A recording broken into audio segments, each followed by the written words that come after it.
我们姐弟之间，哼！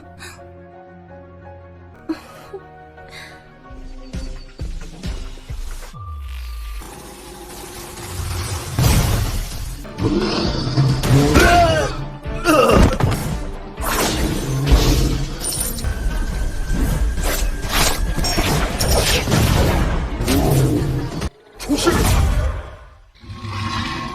没想到你跟来了。我会让你知道与我为敌的下场。你想往哪儿跑？哎，不好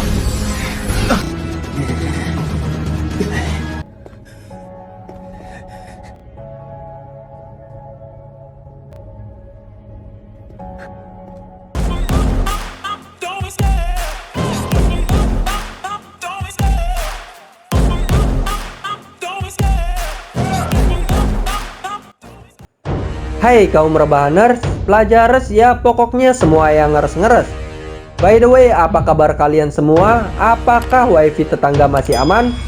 Jika masih aman, silakan kalian berbaring nikmatin filmnya sambil ditemani kopi dan sebatang kayu surgawi. Di video kali ini, gua akan melanjutkan Donghua yang berjudul Rise of the Dragon Part 9. Oke, tanpa banyak bacot, kita langsung saja masuk ke isi ceritanya. Film diawali Xian Yu sudah tiba di penginapan dan mereka akhirnya menyelesaikan 60 kemenangan secara beruntun. Tiba-tiba Nona Hua datang menghampiri Xian Yu. Dia beralasan jika merindukan Xian Yu karena sudah beberapa hari tidak melihatnya. Setelah itu Xian Yu mempersilahkan Nona Hua untuk masuk ke rumah. 叫盟主太生疏了。我们屋里说话。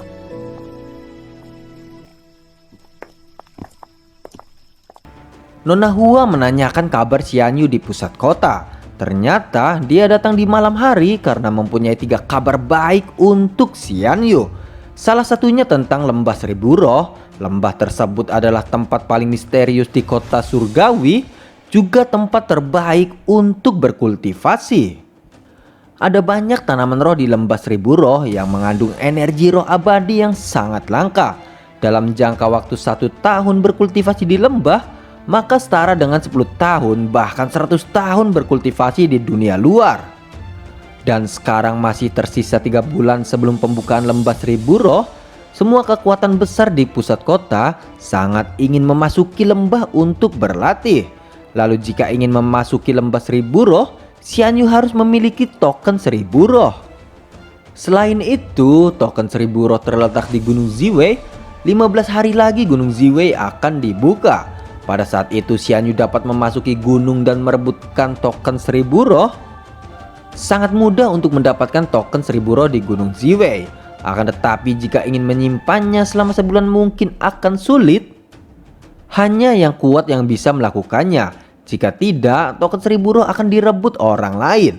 Tidak semua orang bisa memasuki gunung tersebut. Jika Xian Yu ingin mendapatkan token di Gunung Ziwei, juga ada batasan kuotanya. Lalu Nona Hua menawarkan 2 tempat untuk Xian Yu dan juga Nona Feng karena Xian Yu sudah dianggap sebagai adiknya. 我们姐弟之间，哼！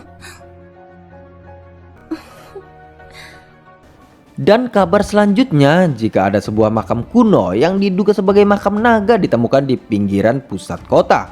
Sekarang makam kuno di bawah kendali keluarga Huo dari faksi Tianlong, faksi Dayan, dan kekuatan lainnya. Lalu kabar terakhir mengenai kekuatan pertama di kota yaitu keluarga Huo. Dia mendengar jika leluhur keluarga Huo sakit parah. Lalu mereka menghabiskan banyak uang, akan tetapi tidak berhasil. Dan jika Xian Yu dapat menyembuhkan leluhur keluarga Huo, maka Xian Yu akan memiliki pendukung. Kelak tak ada yang akan berani menantang Xian Yu di pusat kota. Dan juga Xian Yu diperbolehkan berkultivasi di kolam pembakaran naga, tempat suci kultivasi kedua setelah Lembah Seribu Roh, sehingga bisa melipat gandakan kecepatan kultivasinya. Setelah itu Nona Hua memberikan surat rekomendasi untuk Xian Yu dibawa ke keluarga Huo, maka dia bisa coba menyembuhkan leluhurnya. 好，那就多谢姐姐了。姐姐这般帮你， Xian Yu pun akan membalas budi pada Nona Hua dengan menyembuhkan meridian terpotong bawaan. serta memulihkan kekuatannya seperti semula. Pada akhirnya Nona Feng yang melihat mereka bermesraan di depan mata sehingga dia mengusir Nona Hua. 可是姐姐就喜欢你怎么办啊？我和千叶还要休息，有什么事？好吧。 Nona Hua pun tertawa melihat tingkah kocak Nona Feng dan dia akan mengirim seseorang jika sudah mendapat kuota di Gunung Ziwei. 还是魂儿都被他勾走了。哼，吃你个大头鬼！我是怕你被那个妖精吃的骨头都没了。 Lanjut cerita di pagi hari, Xian Yu mengajak Nona Feng ke makam kuno yang ada di pinggiran kota.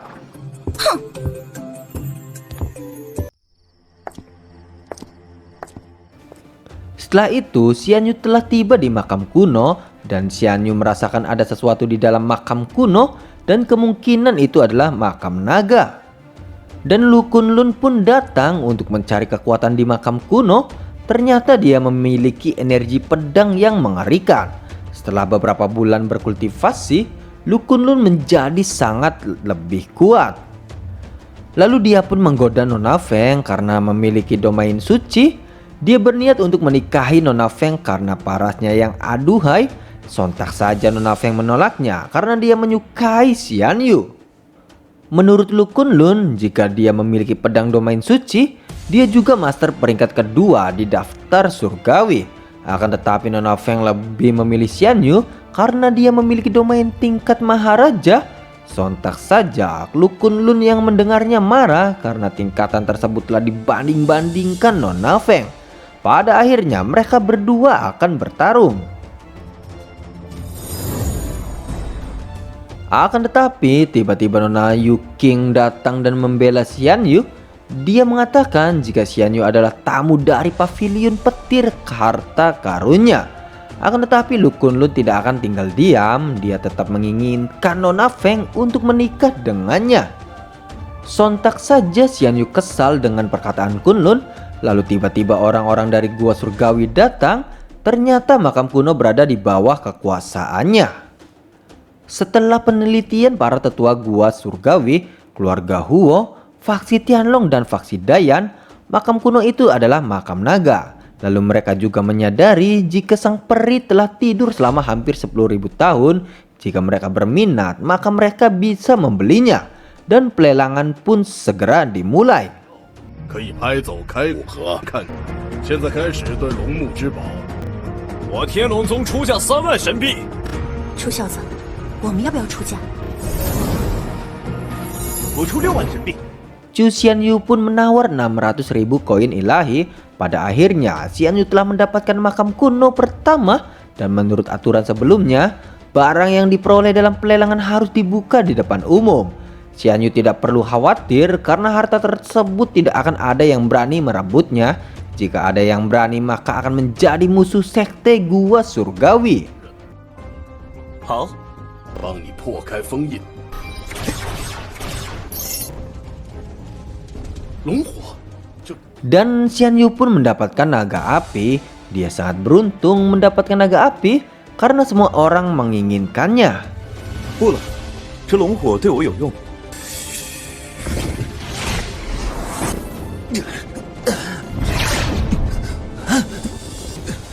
Terlihat orang-orang menginginkan Xian Yu meninggal karena naga api akan bebas kembali. Setelah itu Xian Yu berhasil menjinakkannya dan dia akan segera berkultivasi. 我没事，休息一下就好了。不简单。 Setelah itu pelelangan akan dilanjutkan dan Kunlun bersikeras ingin mendapatkan harta yang di dalam peti. Akan tetapi Xian Yu tidak akan diam dan dia mengikuti pelelangan kembali. Akan tetapi pelelangan kedua dimenangkan oleh Kunlu. 50万神币。既然无人加价，由陆家陆昆仑拍得。陆小友，这古河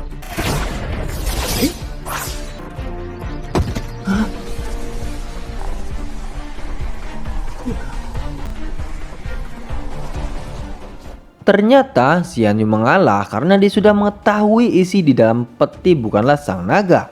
Lalu Nona Feng mengejek Kunlu karena dia jahat terhadap semua orang. Nona Feng juga memberi pepatah jika kebaikan dan kejahatan akan selalu mendapatkan ganjarannya. Makam kuno tersebut kemungkinan hukuman langit untuknya. Sontak saja Kunlun marah terhadap ejekan Nona Feng. 你看看你的心胸啊，真是太狭隘了。 Menurut Nona Feng, cepat atau lambat Kunlun akan berlutut di hadapannya dan memohon belas kasihan. Pada akhirnya, pelelangan makam kuno ketiga akan segera dimulai. Lalu menurut Xian Yu, jika orang mempunyai kekayaan, maka tidak ada salahnya makam kuno ketiga untuk coba dibeli. Akan tetapi tidak semua orang memiliki keberuntungan. Lalu untuk makam ketiga didapatkan oleh faksi Tianlong.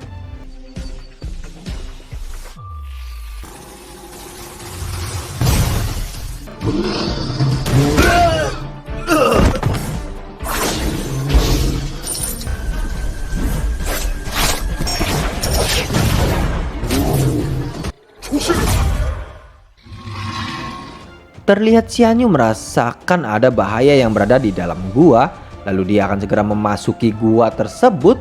Dan Xian Yu menyuruh Nona Feng untuk berada di luar. Karena dia nantinya hanya bisa melindungi diri sendiri. 好吧，一切小心。 Pada saat di dalam gua, Xian Yu melihat larangan kuno. Lalu tiba-tiba Kunlun menyerang Xian Yu dari belakang. Kunlun pun akan menyerang kembali Xian Yu. 没想到你跟来了。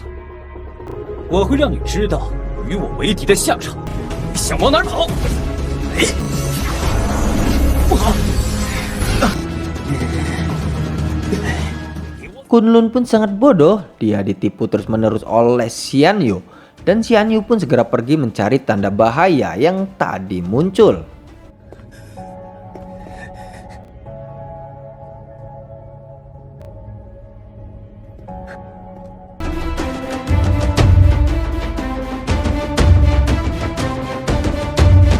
Dan cerita pun bersambung pada teman-teman. Jangan lewatkan, akan ada cerita selanjutnya. Terima kasih, see you and bye-bye.